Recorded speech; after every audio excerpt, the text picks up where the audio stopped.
आगे हैं। Information system में अच्छा, आपने तो पढ़ लिया IS 24, आपने पढ़ लिया ISA 550, IAS 24 और ISA 550 और रिलेटेड पार्टी।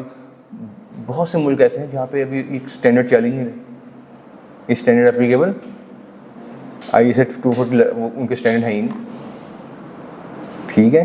तो वहाँ पे इंटरनल कंट्रोल सिस्टम फेल हो जाते हैं रिलेटेड पार्टी रिलेशनशिप आइडेंटिफाई करने में, रिलेटेड पार्टी रिलेशनशिप आइडेंटिफाई करने में, या रिलेटेड पार्टी ट्रांजैक्शन आइडेंटिफाई करने में,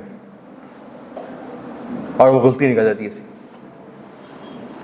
याद रहेगा, पक्की बात है जी।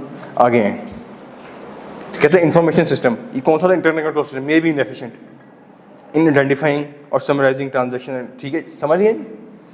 थर्ड पढ़ेंगे, रिलेटेड पार्टी ट्रांजैक्शन में not be conducted under normal market, ठीक है, मे नॉट बी कंडक्टेड। ये देखिए मैं एग्जांपल दे रहा हूँ ना आपको, ये अगर अनरिलेटेड पार्टीज होती तो पॉसिबल था कि एम्प्लॉय यहाँ रखें, पेमेंट यहाँ से हो, या पॉसिबल था कि 1000 रुपये की चीज़ यहाँ पे 980 रुपये की बेच दें हम, या 1000 रुपये की चीज़ आप 1200 रुपये की खरीद लें? नहीं पॉसिबल था ना। तो ये क्यों हुआ? रिलेटेड पार्टी की वजह से। और हुआ कि कैसे? Arms length, non arms length basis पे ट्रांजेक्शन हुई। किस पे? नॉन आर्म्स लेंथ बेसिस पे, जो कि अदरवाइज पॉसिबल नहीं था। इस वजह से ये हाई रिस्क है, ठीक है। आगे आ जाए इनहेरेंट लिमिटेशंस। यहाँ पे इनहेरेंट लिमिटेशन ऑडिट की बहुत बढ़ जाती है ऑडिट की। क्यों? क्योंकि यहाँ पे दोनों तरफ आप उनका कंट्रोल है, दोनों तरफ वही पावर में बैठे, वही बोर्ड में बैठे, वही चीज़ एक्टिव है। फिर मैंने बताया कन्फर्मेशन भिजवाते हैं हम, वहाँ पे साइन करने वाला कौन है? यही। इधर साइन करने वाला यही। समझ गए? पढ़ें जी, क्यों रिस्क, हाई रिस्क है। Management may be unaware of existence of all related party relationship and transaction, and it represents greater opportunity for fraud. Important note: when Enron entered into fraudulent financial, Enron वाला खुद पढ़ लीजिएगा, ठीक है। इसमें मैं time नहीं वेस्ट करूँगा। आर्म्स लेंथ बेसिस क्या होती है मैंने आपको बता दी है, ठीक है। और रिलेटेड पार्टी, आगे उसकी डेफिनेशन क्या है? रिलेटेड पार्टी की डेफिनेशन, ये डेफिनेशन यहाँ से पढ़नी, यहाँ से पढ़नी, ये बड़ी छोटी डेफिनेशन लिखी हुई है, ठीक है। मैंने आपको ब्रॉडर डेफिनेशन बताई है, इसको पढ़ लेते हैं। क्या कहते हैं जी? a party that is either a related party as defined in the applicable financial reporting किसी फ्रेमवर्क में लिखा हुआ है तो वो है, ये हमारे फ्रेमवर्क में लिखा हुआ है, IS 24 में लिखा हुआ है। अच्छा, अगर नहीं है तो फिर कहता है ये रिलेटेड पार्टी होगी। अगर तो फ्रेमवर्क में लिखा हुआ है, देखें सुने गौर से, अगर तो किसी अकाउंटिंग फ्रेमवर्क में लिखा हुआ है, जैसे पाकिस्तान में अकाउंटिंग फ्रेमवर्क IS 24 का पार्ट है ना, तो वहाँ तो 24 की डेफिनेशन लिखी, फिर तो वो होगी रिलेटेड पार्टी। अगर कुछ बहुत से मुल्क ऐसे हैं यहाँ पे जिन्होंने अकाउंटिंग स्टैंडर्ड को अडॉप्ट नहीं किया अभी तक, तो वहाँ तो IS 24 नहीं है, तो वहाँ रिलेटेड पार्टी कौन सी होगी? जो पॉइंट नंबर 2 में लिखी हुई। मैंने आपको पॉइंट 1 वाली पढ़ाई है, लेकिन अगर 2 वाली पढ़ेंगे तो वही है, ठीक है। A person or other entity that are control or significant influence directly, वही पढ़ा ना हमने भी। अच्छा, आगे आए, सिग्निफिकेंट इन्फ्लुएंस की बात करता है। तीसरा है कॉमन कंट्रोल की बात करता है। मैंने बताया अंडर कॉमन मैनेजमेंट जो आ रही है एंटिटीज, ठीक है। लेकिन उसके अलावा की मैनेजमेंट पर्सनल भी रिलेटेड पार्टी हैं, उनकी क्लोज फैमिली मेंबर भी रिलेटेड पार्टी हैं, उनके रिटायरमेंट बेनिफिट प्लान भी उनके रिलेटेड पार्टी हैं। ये इसने डिस्कस नहीं किया। समझ गए? IS 24 क्लियर है? अच्छा, आगे आ जाएं 550 पे।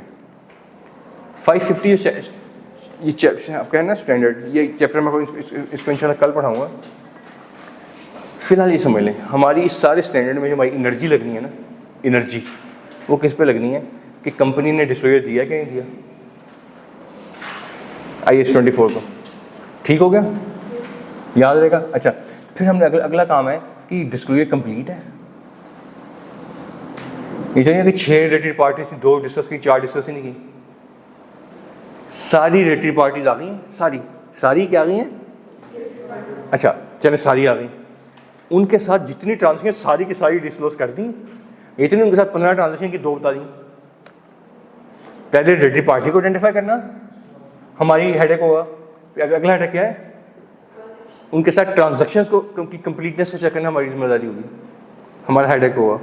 और फिर उनके साथ रिलेशनशिप भी आप बताएंगे कि क्यों रिलेटेड पार्टी है, ये रिलेटेड पार्टी क्यों है भाई हमारी। आप क्या बताएंगे क्यों मतलब क्या जवाब होगा?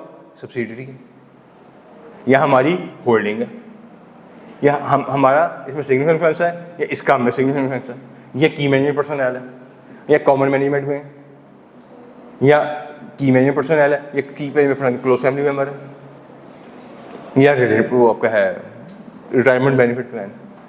ठीक है, तो हेडेक क्या है हमारा कि हम चेक करें मैनेजमेंट ने कंप्लीट कर लिया है रिलेटेड पार्टीज का कितनी रिलेटेड पार्टीज हैं, और अगला काम अगर रिलेटेड पार्टी आइडेंटिफाई हो गई है तो इनके साथ साइड ट्रांजेक्शन डिस्क्लोज कर दी।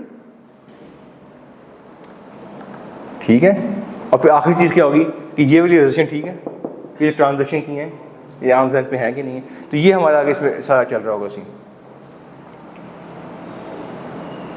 ठीक हो गया।